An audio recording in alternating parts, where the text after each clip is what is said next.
Hey, welcome to my channel. I'm Elma. Thank you so much for joining me for another video. So today's tutorial is going to be on this look over here. It's quite bold, it's very summery.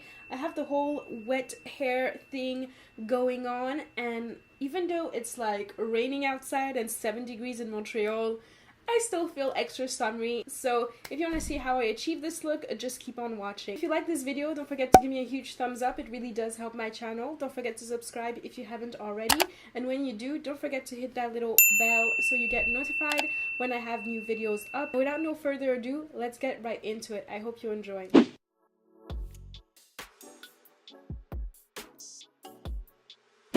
Hello, how are you doing? For this look, I'm going to use the Tartelette in Bloom palette, and I'm first going to apply the color Rebel in my crease area to kind of define it and also elongate the eye. And the reason why I'm using a fluffy brush is because I don't want it to be super defined. I really want this look to be diffused as per usual. For that halo spotlight effect, I'm going to also apply that shadow to the inner corner as well.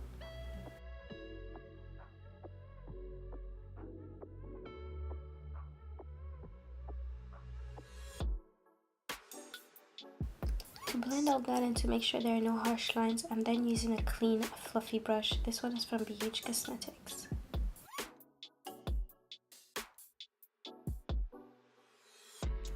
Then I'm going to apply the color Firecracker all over my mobile lid using a synthetic brush.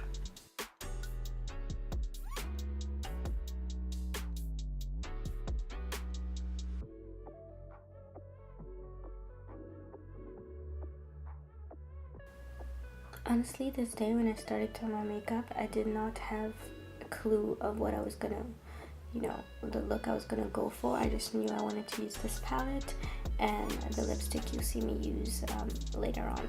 So to deepen my inner and outer corners, I'm using the color Leader, and I'm kind of packing it on in those areas so like I have that beautiful contrast.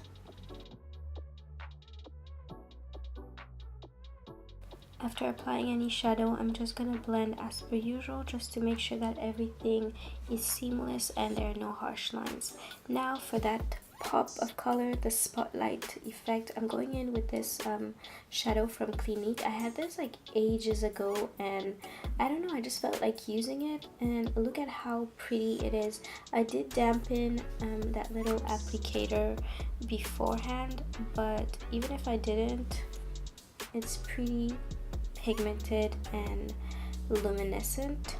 Is luminescent a word? Anyway, the reason I use a little applicator is because it just worked perfectly fine for this shadow actually. And again, I'm deepening that area so there's truly that halo spotlight effect going on with the eye.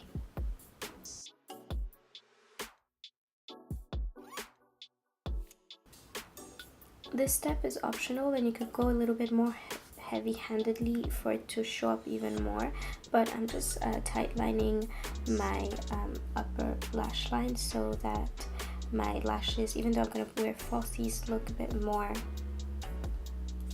ginormous, I suppose. And then I'm going to go in with some mascara before I apply my falsies. I'm gonna allow my mascara to dry and move on to the face before I apply my falsies. So for the face, I'm mixing my Jelly Bean Illuminator by FARSALI and my Step 1 Hydrating Primer. And the reason I did this is because obviously the Illuminator is gonna, make me glow. It's actually like a highlighter. And the Hydrating is because I'm gonna be wearing the Faux Filter by Huda Beauty. And honestly, it's my current favorite. Like for real, like this thing stays on all day long. Like I went to a concert last Sunday and I was sweating and everything, and I came back home and my makeup still looked flawless, and I was just like, well damn, Huda.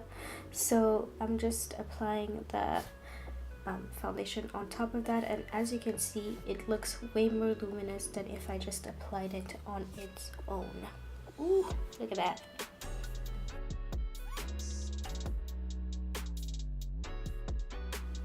For falsies, I'm going in with Smokey Muse by House of Lashes, and I forgot how I love like House of Lashes because of their construction. Anyway, for concealer, I'm going in with the Smashbox 24-hour concealer and applying it under the eye, on the nose, cupid's bow, and a little bit on the forehead, because your girl has a lot of forehead, but I still want to a little bit brighten that area, if you see what I mean. Then I'm gonna set that area with my Locket setting powder by Kat Von D, and I'm just setting in that area because the Huda Beauty does not need to be set. I'm just setting because it's like it creases there and sweat and all that, smile lines. That's the only reason I'm setting there. For the rest of the face, I'm keeping as is. I'm gonna smoke out the lower lash line, and I'm gonna go in with the color Rebel.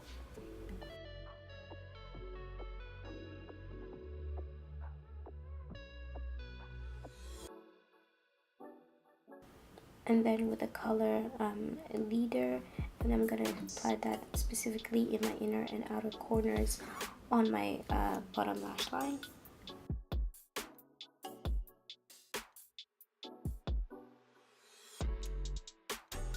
And then I'm just gonna blend that with the Pro Cream Shadow brush by Sephora in number 28. It's the most perfect brush to blend under the eye, and to smoke out that area even more, I'm gonna go in with my clean, well, not so clean, fluffy brush. Now I can brush off the excess powder, so you know there's no fallout or anything like that on my actual makeup. Now I'm gonna line my inner rim with the inner rim liner by Tarte, and then moving back to face because this is the person I am, and I'm gonna go in with the Match Stix Truffle by Fenty Beauty. I know I use almost all the time the same products, but when I love something and it works, why change the formula, if you know what I mean. This was so hard for me. I used the Mario Badescu setting spray. You know that I was gonna use the Too Faced one, but I was like, dang it, let me switch it up. Now for blush, I'm using the Mineralized Skin Finish and Cheeky Bronze by MAC, and I initially got this as a highlighter and never used it as a highlighter, and it works so good as a blusher. It's so glowy. And I'm going back to an OG, the Becca and Jaclyn Hill Champagne Pop. I forgot how much I love this highlighter. Of course I went ham and I had to like do some damage control with my beauty blender, but clearly I went back in because it's the Becca Champagne Pop. What do you want me to say? Now for bronzer, I'm using the Anastasia Beverly Hills powder bronzer in Saddle. This is just, I love this powder. It just blends so beautifully, and oof. Now for the lips, the kissable lips. So I'm first lining my lips with the MAC Lip Pencil in Brick. And the reason I line it with this color is because I'm going in with a dose of color, Hot Fire. And it's one of those colors I feel does not work well alone. And I found that using it with this just brought it to life and just worked best on my skin tone. And it's still as fiery. It's just more manageable since I'm, you know, defining my outer liner lip thing. I don't know, but you see the result is looking good. Look at that. And to wrap up this look, we're gonna apply some setting spray and then some mascara to our bottom lashes. And for mascara, I'm using the Kick It Black Lash by MAC. It's one of my favorites. And there you go, that's the look all finished. I do hope you liked it. If you did, please give me a thumbs up, and if you want to see more videos from me, click on that subscribe button and also click on the notification bell, hoping it notifies you when I have new videos up. I'll see you in my next one. Bye!